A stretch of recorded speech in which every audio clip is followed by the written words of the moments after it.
अगले ओलंपिक्स में मैं ही हिंदुस्तान को पहलवानी में मेडल दिलाऊंगा, वो भी सोने का। इंडिया का कोट पाना है? ऐसे नहीं मिलता इंडिया का कोट, कमाना पड़ता है।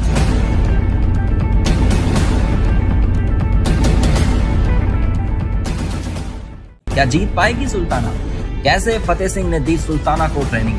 क्या गोल्ड जीतने का सपना होगा पूरा? क्या होगा फाइनल मैच में?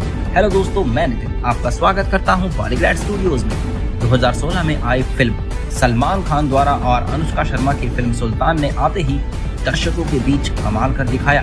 2016 की ईद पे रिलीज हुई इस फिल्म ने सलमान और अनुष्का हरियाणा स्थित रेवाड़ी के रेसलर की भूमिका निभा रहे थे।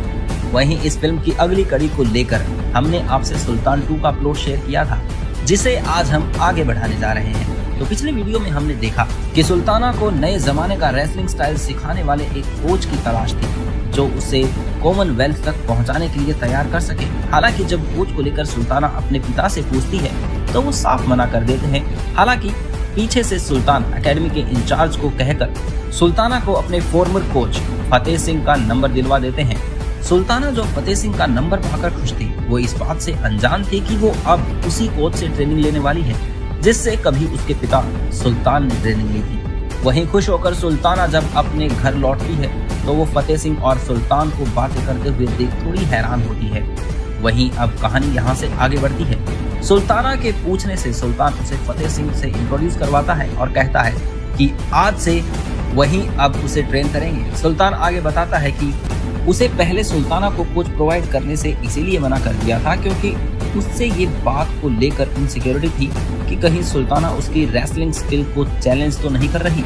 हालांकि जब सुल्ताना घर से निकली तो सुल्तान ने थोड़ा विचार किया, जिससे उसे अपनी ओर से हो रही गलती का एहसास हुआ। वहीं इसके बाद सुल्तान ने तुरंत एकेडमी के इंचार्ज को कहकर सुल्ताना को फतेह सिंह का नंबर दिलवाया था, जो कुछ दिन के लिए रेवाड़ी आया था। सुल्ताना अपने पिता से मिली।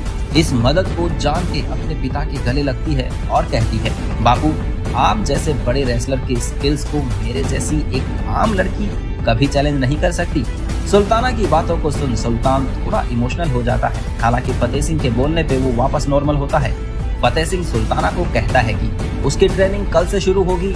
ये करीब 8 महीने तक चलेगी, जब तक कि कॉमनवेल्थ के लिए सुल्ताना का सिलेक्शन ना हो जाए। उसके बाद सुल्ताना को स्पोर्ट्स फेडरेशन की तरफ से इंटरनेशनली रैंक्ड कोच मिलेगा, जो उसे उसकी आगे की जर्नी के लिए तैयार करेगा। सुल्ताना फतेह सिंह की बात को गौर से सुन रही थी।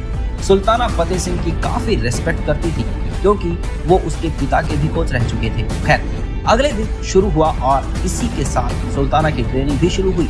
नए तरह की फिजिकल ट्रेनिंग लेने के बाद सुल्ताना की असली ट्रेनिंग शुरू होती है। वो 3 महीने तक तो हर बार ही फतेह सिंह से हारती गई, जिसपे फतेह सिंह ने उसकी डाइट में बदलाव किए और उसके डाइट में प्रोटीन की मात्रा को बढ़ा दिया। वो उस डाइट का ये असर हुआ कि अगले महीने से ही सुल्ताना फतेह सिंह पे भारी पड़ने लगी थी। और इसी के साथ वो दिन भी आ गया जब सुल्ताना फतेह सिंह को जमीन पे गिराकर चित कर देती है। सुल्ताना को ऐसा करते देख फतेह सिंह और सुल्तान दोनों ही खुश हो रहे थे। सुल्ताना अब पूरी तरह से तैयार थी। हालांकि उसे डर था तो अपने सिलेक्शन का, क्योंकि अब 1 हफ्ते में ही सुल्ताना का ट्रायल होने वाला था। वहीं इस ट्रायल में अगर सुल्ताना जीत जाती है तो वो इंडिया की तरफ से कॉमनवेल्थ में जाने के लिए सेलेक्ट हो जाएगी। हालांकि अगर वो हारती है तो उसके साथ उसका सपना और अब तक की उसकी मेहनत भी हार जाएगी। सुल्ताना काफी डरी हुई थी।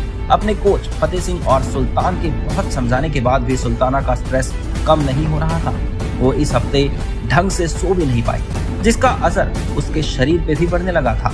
तो दर्शकों, आपको क्या लगता है, सुल्ताना का कॉमनवेल्थ गेम्स के लिए सिलेक्शन हो पाएगा या फिर उसके सामने कोई नई चुनौती आ जाएगी? पूरी कहानी जानने के लिए देखते रहिए हमारा चैनल, जिसका नाम है बॉलीग्रैड स्टूडियोज।